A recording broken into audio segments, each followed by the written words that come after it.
lintas kementerian Pak. Kalau Abdesi dia di Kemendes, Kemendes ya fokusnya.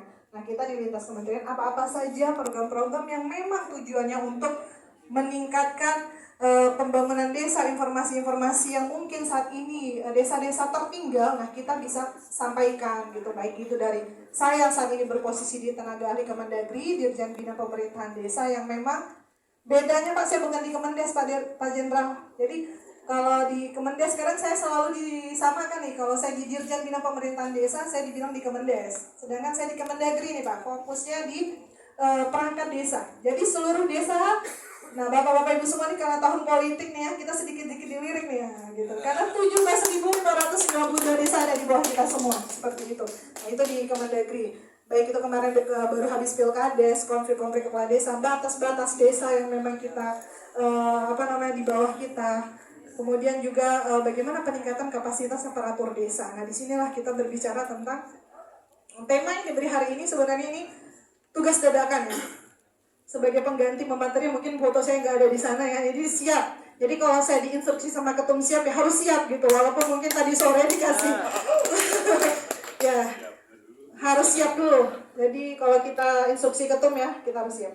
Jadi izin nih Ketua Panitia juga terima kasih, walaupun teman saya di KMPI Bung Indra ya, Bung Sandi, hari ini baru kita bersilaturahmi sama beliau. Jadi tadi kita berbicara konsep perbatasan. Sebenarnya kalau saya melihat, kalau kami dari Badan Komunikasi Nasional Desa itu memang saat ini desa-desa di perbatasan itu memang perlu full konsentrasi pemerintah untuk memetakannya. Karena mengapa? Karena saat ini pendekatan yang dilakukan sama pemerintah khususnya negara kita itu tidak hanya cukup pendekatan secara dari security approach, pendekatan keamanan, juga pendekatan dari segi kesejahteraan, tapi juga harus ada pendekatan dari segi ekonomi.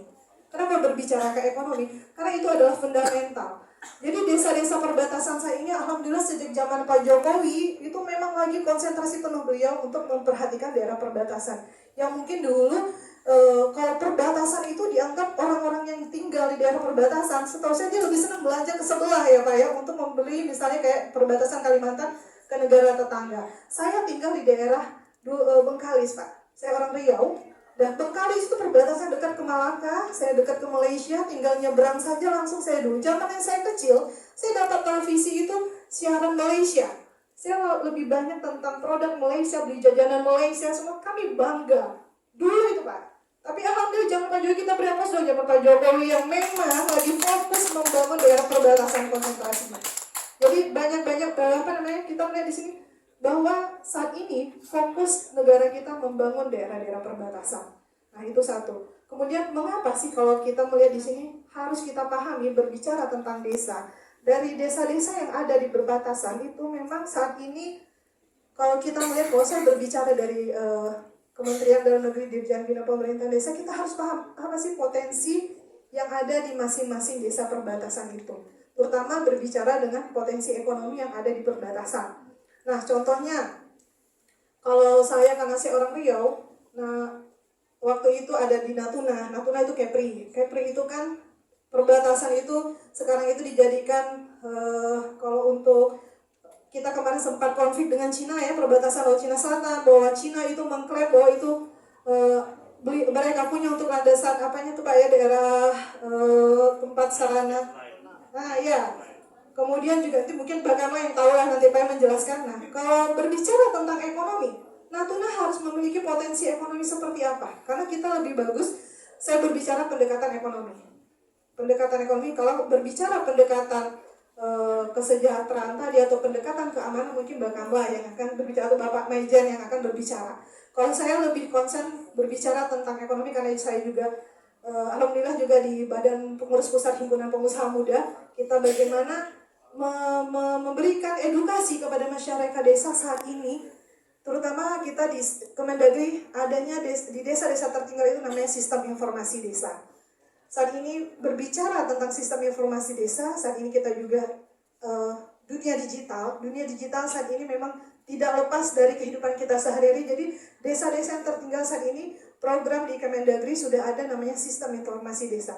Jadi desa-desa tertinggal saat ini bisa punya aplikasi Sekarang masyarakat ingin tahu misal Desa Natuna, tinggal klik Natuna dan mereka sudah ada website aplikasi desa.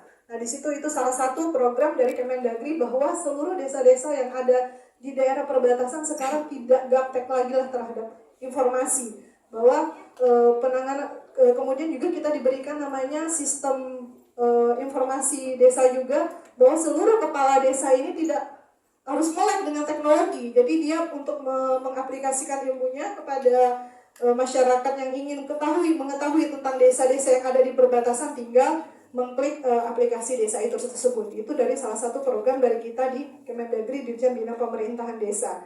Nah, kemudian juga kalau kita berbicara tentang potensi ekonomi desa, kita melihat di sini nanti kalau kita bahas satu-satu mungkin itu terlalu panjang, tetapi saya berbicara contohnya saja tadi saya tinggal di daerah Bengkalis, Riau, itu potensi ekonomi desa saat itu kita membeli semua produk itu dari Malaysia.